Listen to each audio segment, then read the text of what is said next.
স্কুলের mid day মিলের ছাই, বাতাসে ক্রমাগত উঠছে কারখানার ছাই। মাঠের জমি থেকে গাছপালা, বাড়ির ছাদ থেকে রাস্তা ঢেকে যায় কালো ছাইয়ের আস্তরণে। পাশাপাশি বাতাসে কটু গন্ধ, পচা দুর্গন্ধযুক্ত বর্জ্য জল বয়ে চলেছে গ্রামের পাশে নালা দিয়ে। ধান জমিতেও ঢুকছে এই জল। পূর্ব বর্ধমান জেলার আউশ গ্রামের বড়া গ্রামের কাছে পাশাপাশি 4টি কারখানা থেকে নাগাড়ে দূষণ ছড়াচ্ছে বলে অভিযোগ তুলেছেন স্থানীয় গ্রামবাসীরা। এমনই অভিযোগ তুলেছেন তারা। ইতিমধ্যে এ নিয়ে স্থানীয় পঞ্চায়েত থেকে প্রশাসনিক স্তরে জানিয়েছেন এলাকাবাসী। স্থানীয়দের অভিযোগ, বারবার অনুরোধ করা সত্ত্বেও কারখানা কর্তৃপক্ষ দূষণ রোধে উপযুক্ত ব্যবস্থা নিচ্ছে না। এর মধ্যেই 3টি কারখানায় তুষ থেকে তেল উৎপাদন করে এবং একটি রয়েছে ইথাইল অ্যালকোহল বা ইথানল তৈরির কারখানা। ভুট্টা থেকে ইথাইল তৈরি হয় এই কারখানায়। জাতীয় সড়ক ধরে ঘুষকরার মুখে গেলেই দেখা মিলবে দূষণ সৃষ্টিকারী কারখানাগুলির। এটা বড় প্রাথমিক বিদ্যালয়। আমরা যখন ভাত খাই তখন আমাদের ভাতে প্রচণ্ড ছাই পড়ে, ছাই ওড়ে দিয়ে চোখে ঢুকে যায়, তা নিয়ে আমাদের খুবই কষ্ট হয়। তাছাড়া আমরা যখন স্কুলে আসি তখন এই ছাই, এই মদের গন্ধটা আমাদের নাকে লাগে খুবই। কারখানাগুলো কি খুব কাছে? হ্যাঁ, কারখানাগুলো খুব এখানে 1 কিলোমিটারের মধ্যেই হবে। 1 কিলোমিটার? তোমরা দেখতে পাও সেটা? হ্যাঁ, এই তো এখান থেকে দেখা যাবে, ওই তো এখানে রয়েছে। তোমাদের নাকি যে বমি টমি লাগে কেন? হ্যাঁ, ওই গন্ধটার জন্য। গন্ধটার জন্য? হ্যাঁ। কতদিন ধরে এই গন্ধ পাচ্ছ? এই গন্ধটা প্রায় 1 বছর 2 বছরের মতো, 1 বছর হয়ে যাবে। কি নাম বললো তুমি? প্রীতম ঘোষ। প্রীতম ঘোষ। কোন ক্লাস পড়ো? আমি 3তে পড়ি। আমাদের এটা বড়া গ্রাম। আমাদের সমস্যা হচ্ছে যে আমাদের বড়া গ্রামের উত্তর দিকে বড়া এবং ওর গ্রামের মাঝখানে 3টি ব্র্যান্ড অয়েল মিল রয়েছে এবং একটি ইথাইল অ্যালকোহল কারখানা রয়েছে। বিগত কয়েক বছর ধরে আমরা ওই ব্র্যান্ড মিলগুলো থেকে, বিশেষ করে 3টে ব্র্যান্ড মিল থেকে প্রচণ্ড হারে ছাই উড়ে আসছে আমাদের গ্রামের দিকে, যার ফলে আমাদের চাষের কৃষকদের যে ধানের জমি বা যে চাষের জমি, সেখানে এত ছাই পড়ছে যেটা ছাইয়ের আস্তরণ পড়ে যাচ্ছে। কোনো শ্রমিক পাচ্ছি না, বা কোনো ধান কাটা মেশিনের ড্রাইভার তারা ধান কাটতে চাইছে না, কোনো লোক লাগতে চাইছে না, তাদেরকে পায়ে হাতে ধরে লাগাতে হচ্ছে, ভাই আমাদের ধানটা কেটে দাও। তারা খুব কষ্ট করে নাকে মুখে কাপড় বেঁধে তারা কাজ করছে। বলছে এর পরের বছর থেকে আমরা কাজ করবো না। ধান কাটার মেশিনের ড্রাইভার বলছে পরের বছর থেকে আমরা ধান কাটবো না। ফসলের ক্ষতি হচ্ছে, বাড়ির ছাদগুলো ছায়ে পড়ে যাচ্ছে, জামা কাপড় পড়ে যাচ্ছে।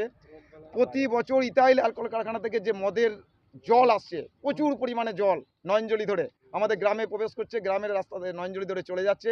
সেখান থেকে অ্যালকোহলের এত দুর্গন্ধ যে সহ্য করা দায়, নাক দিয়ে এত ঢুকছে। আমরা ভবিষ্যতে আমাদের গ্রামবাসীর তরফ থেকে আমাদের যারা আশঙ্কা বোধ করছি যে আমরা হয়তো কোনো বিশাল রোগে পড়ে যাবো, এবং রোগ হচ্ছেও। বাচ্চা ছেলে বয়স্কদের তো কাশি আরম্ভ হয়ে গেছে।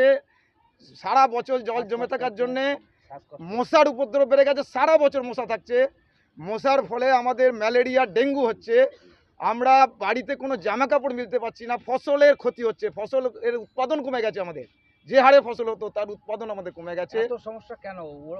ওদের কি দূষণ এত ছড়াচ্ছে? আমরা কর্তৃপক্ষকে বা ওই যে মিলকে বা কারখানাকে আমরা জানিয়েছি, আমরা বিডিওকে জানিয়েছি, প্রশাসনকে জানিয়েছি, কোনো কাজ হয়নি। তারা কোনো কর্ণপাত করছে না। আমরা অবিলম্বে চাইছি এটা বন্ধ করা হোক। তা না হলে আমাদের গোটা গ্রামবাসী, বিশেষ করে বড়া গ্রাম, ঘোলদা গ্রাম, বেলারি গ্রাম থেকে শয়ে শয়ে লোক, হাজারে হাজারে লোক গিয়ে আমরা সেই রাস্তা অবরোধ করব বা তাদের কাছে ব্যবস্থা নেওয়ার আমরা একটা প্রচেষ্টা চালাচ্ছি। আগামী দিনে যেন আমরা সুরক্ষা বোধ করি, কারণ আমাদের পরিষ্কার ধ্যান ধারণা যে ওনারা এই কারখানা থেকে আমাদের এই দূষণগুলো কেন আমরা সহ্য করবো। আমাদের গ্রামবাসীর তরফ থেকে ওনারা বিকল্প ব্যবস্থা করুক, ওনারা জল, ওনাদের পুকুর কেটে ওনারা জল ব্যবস্থা করুক, ওনারা ছাইয়ের যেটা একটা মেশিন আছে সেই ছাই নামিয়ে দিক, বা যে কোনো ব্যবস্থা করুক। আমরা কেন ভোগ করবো? আমরা বড় গ্রামবাসী হিসেবে আমরা কেন ভোগ করবো? আমাদের এটা মূল বক্তব্য যে এই দূষণ ওদেরকে বন্ধ করতে হবে, বিশেষ করে ছাই এবং এই জল। মাঠে গাড়ি নামতে অসুবিধা হচ্ছে, নয়নজলিগুলো ভরে গেছে, 12 মাস জল থাকছে। বর্ষাকালে জোঁকের উৎপাদ হচ্ছে, জোঁকের জন্য মানুষ ধান পুঁততে পারছে না এই জল জমে থাকার জন্য। ফসলের ক্ষতি হচ্ছে, কোনো ফসল হচ্ছে না। দীর্ঘদিন আগামী দিনে মাঠ বন্ধা হয়ে যাবে, জমি বন্ধা হয়ে যাবে, যা পরিস্থিতি। অস্বাস্থ্যকর পরিবেশ সৃষ্টি হয়েছে। আমার নাম হচ্ছে মনোজ মণ্ডল। আমি একজন গ্রামবাসী এবং কৃষক। মূলত আমার পেশা হচ্ছে চাষাবাদ।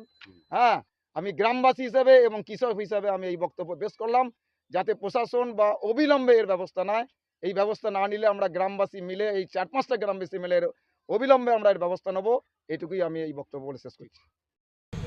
বলছি আউসগ্রামে বড়াচৌমাথা এলাকায় বেশ কয়েকটা ফ্যাক্টরি রয়েছে, তার মধ্যে রয়েছে ব্রান অয়েল থেকে আরম্ভ করে ইথানল, এবং এই ফ্যাক্টরিগুলো থেকে প্রচুর মাত্রায় দূষণ ছড়াচ্ছে এবং যার জন্য কৃষিকাজেও যেরকম সমস্যা হচ্ছে, ফলত ওখানকার যে লোকাল মানুষ রয়েছে তারাও দুর্গন্ধে একটা অস্বস্তিকর পরিবেশ ফিল করছেন। বিষয়টা আপনাদেরকেও জানানো হয়েছে বলে তাদের দাবি। কি বলবেন বিষয়টা নিয়ে? আমরা এই ব্যাপারটা জানি, আমরা তার জন্য এই ব্যাপারটা নিয়ে উদ্বোধন কর্তৃপক্ষকে জানিয়েছি। আমরা চাই চাষিরাও বাঁচুক, এলাকার মাছ চাষ অনেক ক্ষতি হয়েছে সব শুনেছি, কিন্তু এমন দূষণমুক্ত এমন একটা পর্যায়ে চলে যাচ্ছে তাদের ক্ষতি হচ্ছে। আমরা বলছি পলিউশন দূষণটা যাতে তারা এমন মেশিন ব্যবহার করুক, আমাদের কারখানাকেও বাঁচাতে হবে, কারণ কারখানা না বাঁচলে আমাদের যারা লেবার সিনে ওখানে কাজ করছে তাদের অসুবিধা হবে।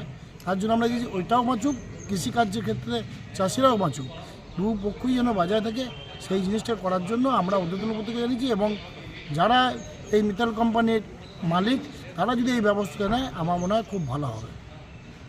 আপনার নাম পরিচয়? আমার নাম তাপস চট্টোপাধ্যায়, আমি আউসগ্রাম ওয়ান পঞ্চায়েত সমিতির সভাপতি।